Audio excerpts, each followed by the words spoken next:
నమస్తే welcome to next Zee News ఈనాటి వార్తా విశేషాలు. పేద ప్రజలకి న్యాయం జరిగే పాలనకి శ్రీకారం చుట్టామని సీఎం చంద్రబాబు తెలిపారు.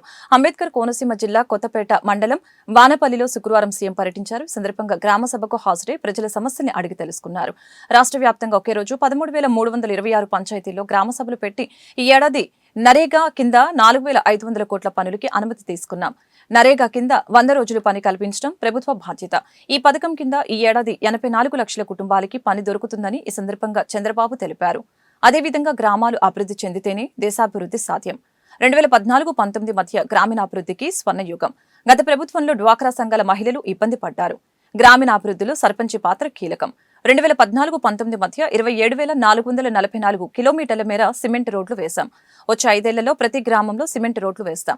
పశువుల షెడ్లు నిర్మించుకునేందుకు ఆర్థిక సాయం చేస్తాం. గ్రామాల్లోని పేదలకు ఇళ్ల కట్టించే బాధ్యత తీసుకుంటామని ముఖ్యమంత్రి తెలిపారు. పెట్టుకోవాలి. ఈ రోజు మనం తినే పంట ఎరువుల పంట, లేకపోతే క్రిమి సంహారక మందులు వేసి అదంతా కూడా మనం తింటున్నాం. అంటే మెడిసిన్స్ అన్ని మన కడుపులోకి పోతున్నాయి.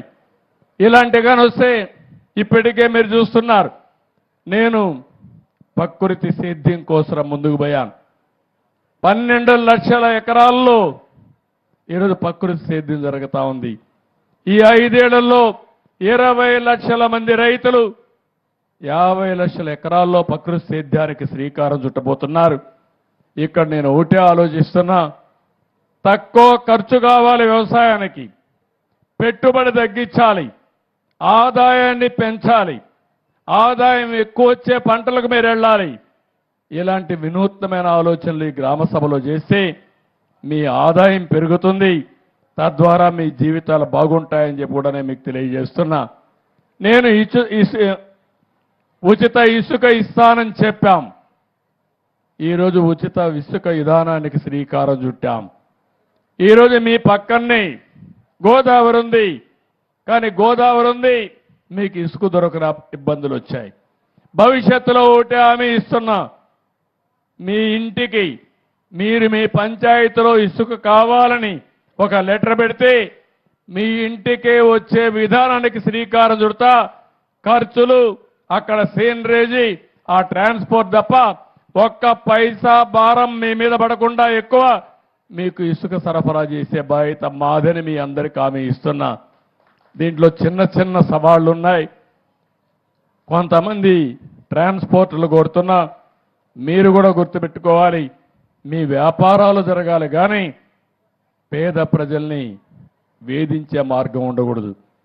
మీరు రావడం 2-3 రోజులు ఆ లారీ అక్కడ పెట్టుకోవడం, అక్కడి నుంచి 2 రోజుల వెయిటింగ్ ఛార్జీలు కూడా ఎవరైతే వినియోగదారు ఉన్నాడో ఇసుక కావాలని వాళ్ళు ఎత్తినేసే పరిస్థితికి వచ్చారు. అందుకే నేను ఒకటే మాట చెప్పాను, ఎవరు కావాలన్నా ఇసుక బుక్ చేసుకుంటారు. లారీ వస్తుంది, ఆ లారీలో గంట లోడ్ చేస్తారు, నేరుగా తీసిపి వదిలేసి వస్తారు. ఒక నూతనమైన విధానానికి శ్రీకారం చుట్టాం. సెప్టెంబర్ 11 నుంచి ఈ విధానానికి శ్రీకారం చుట్టి ఇప్పుడు కూడా రిజిస్ట్రేషన్ చేసుకోమన్నాం. రిజిస్ట్రేషన్ చేసుకుంటేనే ఇసుక నేరుగా మీ ఇంటికి వచ్చే విధానం. మీ సచివాలయానికి పోయి మీకు ఎంత ఇసుక కావాలనో ఆ ఇసుక రిజిస్ట్రేషన్ చేసుకుని డబ్బులు కట్టేస్తే నేరుగా లారీతో మీకు వస్తుంది.